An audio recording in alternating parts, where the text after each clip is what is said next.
Hello and welcome to the Our Community Listens podcast. I'm Adam Salget, and with me again today is Sharon Clement, an OCL professor. Today, Sharon and I are going to talk about the onion slide. So many of the alumni know what I'm talking about. It's the slide where we teach you how to properly chop onions. Is that right, Sharon? No, that's not it, Adam. Oh, that's not right. So what is the onion slide? Tell me a little bit more about it. I'm guessing it must smell a little bit, right? No, it doesn't smell. It might make you cry, though. That's fair. In our 3-day communication class, we use a PowerPoint slide that's foundational to why we even have the class. It's sort of a modified spiral. I'm going to give you a quick overview, and then we'll talk about each layer. So at the core of it, at the center, are our needs and values. And then the next layer around that is our attitudes. And then you have this other layer that's called behavioral tendencies. Then you have a choice layer. And then the next layer, the final layer, is our actual behavior.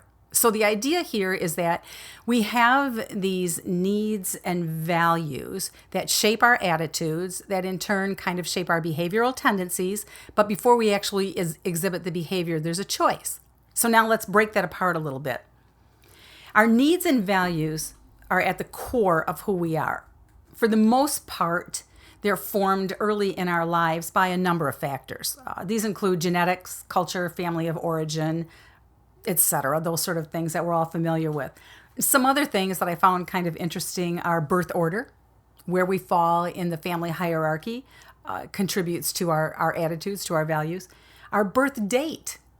Children born in September tend to be older when they start school, and that can make an appreciable difference when they move on up into the upper elementary and the junior high and high school levels.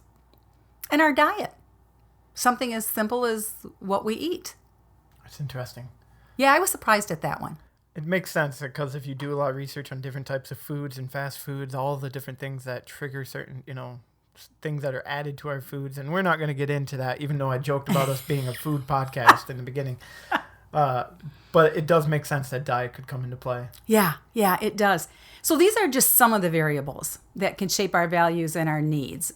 These, in turn, that next layer was attitudes. So these shape our attitudes. And attitudes are the learned tendency that we have to evaluate things in a certain way. It's how we react to people, to objects, to events, etc. Okay? Mm-hmm. So the next step after that, now remember, we've got our core needs and our values. They've shaped our attitudes. And then we go into our behavioral tendencies. So I want to give you a little example. I was born in 56, and I grew up in a fairly strict household at that time. We were not allowed to call adults by their first names. That was just kind of the standard then. It was always preceded by their title, Mr., Mrs., or Miss, as a sign of respect. To this day, I still address people older than me in this manner. Now, since I'm in my 60s, it can be a little bit difficult determining who's actually older than me. But you can see that my behavior was shaped by that attitude, that respect for elders that was ingrained in me. Mm-hmm. So moving on from there, these attributes that I've described so far in our class model are shaded in blue. The only reason I'm telling you that is there's kind of a relationship between them. Okay. This next layer, the layer of choice, is green because this is different. We are thinking, cognitive human beings capable of choice. So even though I have these values that have led to attitudes that have shaped my tendency, I can make a choice about whether or not I exhibit that behavior or choose to behave in another way. Does that make sense? I see the impact of that statement. So can I use what I've learned in the OCL class to help it actually form my choices? Adam, you're brilliant. Let's explore that a little bit. Carl Rogers, the psychologist, says that what happens in our world shapes our view of the world, right? Mm-hmm. So how we interpret things is what shapes us, and it influences how we treat others. So there's components to that whole thing, like our self-image, how we see ourselves, our self-esteem, the value we place on ourselves, mm-hmm. and our ideal self, who we really wish we were. Okay? These are all factors in this whole process. So what happens is all of this stuff has taken place for the most part in our formative years, like up to the age of 16. Okay. Here's the part that I loved in doing some research and some reading and in living my own life is as I mature, I do not have to blindly accept the view that I formed based on those elements in my youth. What shaped us does not have to continue to define us. When I read that in your notes, it hit home for me so deeply in the idea of thinking about someone I know who was bullied when they were young and what they've had to do to overcome that and how it still on occasion creeps up on them in their 30s now. But the strength that they show to overcome that they're not defined by it still is amazing. If you think about that, isn't there a world of freedom in what you just said? Yes, absolutely. And it's something that they fight for whenever they run into these situations of that creeping back into their mindset. Yeah, it starts with that awareness. And then what tools do I have that can help me get past that to choose a different behavior, to not react to those things that happened earlier? We, in one of the classes that we held, there was this wonderful woman in there, and we were talking about effective confrontation. And I don't know if you remember this from the class, but the two ways were the way of the bat and the way of the bent knee. So even if you haven't taken the class, you kind of get a picture of what they mean. So as we were explaining that, we tend to go into confrontation with the bat, right? We just exercise our authority to get what we want. That a much better and more effective way is the way of the bent knee, to go in with humility and other-centeredness. This wonderful woman in class going through the whole thing listening, and she just jumped up. She said, "Can I share something?" Sure. So she said, as I'm looking at this, I realize that in my culture, the way of the bent knee is going to be perceived as weakness. Interesting. Yeah. That they will see the real power in the way of the bat and just lording your authority over others, right? Yeah. She said, but as I'm going through this, I see that the real power is in the bent knee. And then she said something that just blew me away. She said, I do not have to let my culture define me anymore. I can make a choice to move in a different direction right here and right now. That's wonderful self-awareness that she's come to and has made a decision to change. It's powerful. It's why we teach the class. And back to what you said, can you use what you've learned in the class to change how you look at things? Absolutely. Absolutely. What really happens here is that we want to find a way to make that green layer of choice larger. Mm-hmm.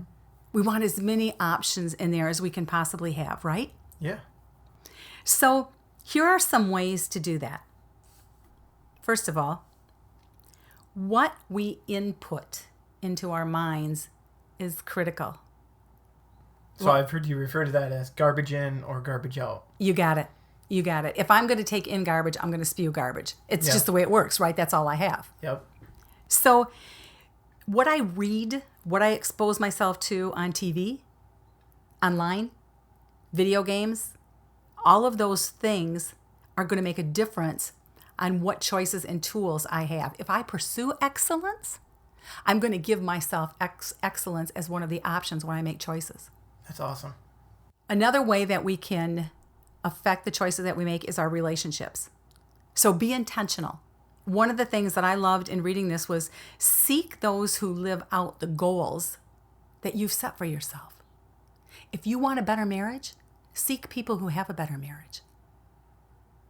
If you want to be wealthy, that's not my goal, but for some people it is. Seek people who know how to be successful. That hits home right now in my career and in my life when I think I may want to someday go full on independent and run my own business. So if I put people around me who are a positive influence in that manner, I can glean from them. That's kind of what you're suggesting, right? Absolutely, that's what I'm saying. Here's the thing, we have to set boundaries. Remember, we really are about the connections and the relationships. But in keeping with that, we're not saying to exclude people from your life, but what we are saying is cultivate those relationships, put your priority and your energy in those ones that are going to be the most beneficial to you, while still affirming and treating others with respect. Right. But a key here is, if you tend to form relationships with people who are engaged in activities that are detrimental, you're more likely to fall into that same sort of behavior. Right. So, the company you keep. There is a biblical verse that says, bad company corrupts good character. And I think that's probably proven out over history. Here's another thing, the habits that we acquire. Good habits, I suppose, lead to good outcomes. You got it. You got it. You got it. If you encourage those around you, they will respond positively. They start to be encouragers. If you make healthy life choices, you feel better. If you practice positive thinking, you tend to encourage that positive attitude around you. And I loved this one. There's so much research on this. If you have an attitude of gratitude, you reduce stress and negativity in your life, and that spills out to the people around you. I think some people may take that to the extreme and consider that someone is just, I'll use a term that might not be perfect, but flighty, meaning they don't have opinions on anything. They just accept everything and they're just happy about everything, and therefore they're in the clouds all the time because they're not realistic. But that might not be the case. They may simply be choosing to find the positive. They can clearly see what happens as a detriment, but they're choosing to be the positive influence that they want to see in the world. Adam, that's so true. That is so true. And I'm so glad that you said that, because sometimes we tend to see others who are different as broken. Sure. Like we need to do something to fix them, but that isn't the case. Right. It's part of this beautiful journey of OCL and relationships and connections is truly accepting people for who they are and where they are. So for you to see that and recognize that it might not be exactly what you thought was beautiful. Thank you. What else do you have that can help us? Opportunities. Be open to new things. One thing I don't want to do is look back at my life and see a whole list of what ifs. What if I would have done this? Right. What if I would have tried this? Mm-hmm. What if I would have gone here? So the more opportunities that we're open to, the more that we take advantage of, the more tools we give ourselves for making choices. Schools, careers, passions. Find what you love and pursue it. But remember this, overcoming obstacles is one of life's greatest gifts. It's often the struggle that shapes us more than the achievement. That's a good point. I was thinking about when I was running marathons. Mm-hmm. The 4 months of training taught me more than the single day of racing in every single case. That's what taught me the discipline. That's what taught me the focus. That's what taught me how to work hard to achieve a goal. Mm-hmm. So pursue those passions, but don't let obstacles stop you. So another thing that you can do to open yourself up to new choices, friends, family, relationships. Specifically, be grateful for what they bring into your life. Interesting. Don't take them for granted. I think oftentimes we can do that very easily, take for granted, and it doesn't mean that we don't care, but it's we just do it without thinking about it and take for granted that they're always going to be there, or that they're always going to be my rock or my support, but we don't necessarily reaffirm them that they are my rock or my support. It's easy to do that, isn't it? Yeah. And the flip side of that is the ones who you maybe don't have a connection with, take a minute to see if you can start working towards restoring that connection, and you might be amazed at what they can bring into your life. Good point. Often the people that we struggle with the most are the people who are different from us, right? So what they can bring, the elements that they can bring in complement the areas where we might be somewhat lacking. Mm-hmm. So foster those difficult relationships in your family. The other thing is, I was going to talk about friends that come into our lives for just a day or two. And what I'm thinking of specifically, I know this is going to be my next point, but I don't know how many classes I've taught so far. And I'm thinking about the participants in those classes. Now, the majority of them I have not had contact with outside of class except for maybe an email or a chance meeting in town somewhere. But Adam, what they have brought to my life is phenomenal. They have given me knowledge, they have given me depth, they have given me tools for growth, and they've motivated me to keep trying to improve. So even those relationships that just touch us for a short time are important. Don't minimize them. Don't dismiss them. Good advice. So the last thing that I'm going to mention that we can add to our bucket of tools for improving the choices that we have are experiences like the 3-day OCL class.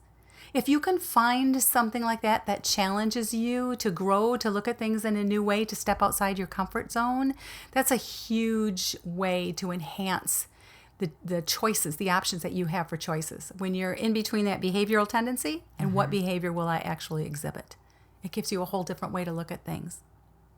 That's why we're passionate about what we do and the gift that it can bring to people. It's just another way to equip us with more options when we're getting ready to exhibit an actual behavior. So, does that help? It does. Thank you so much. Are we ready to move into recipes for the cooking portion of the class? Well, let's start with onions. They're a good base for any soup. They are, and my understanding is an onion a day is as good as an apple a day, and I'm just going to leave it right there.